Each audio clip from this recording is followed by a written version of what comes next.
tunisia کے capital تیونس میں اس وقت میں موجود ہوں زیتونہ ماسک میں، اور یہ 8ویں صدی کی ایک قدیم مسجد ہے اور اسلامک دور کی قدیم مساجد میں سے ایک ہے۔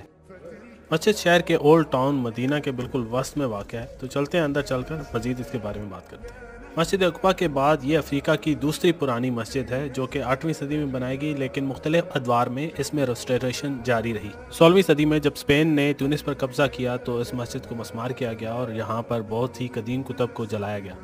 لیکن جب عثمانیوں نے یہ قبضہ واپس لیا تو یہاں پر اس مسجد کو دوبارہ سے ریسٹور کیا گیا، اور یہیں پر نارتھ افریقہ کی سب سے پرانی یونیورسٹی بھی ہوا کرتی تھی جس میں ابن خلدون جیسے مفکروں نے تعلیم حاصل کی۔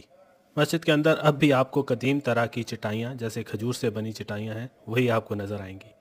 اور یہاں پر آج بھی اذان لاؤڈ سپیکر کے بغیر مینار کے اوپر کھڑے ہو کر دی جاتی ہے۔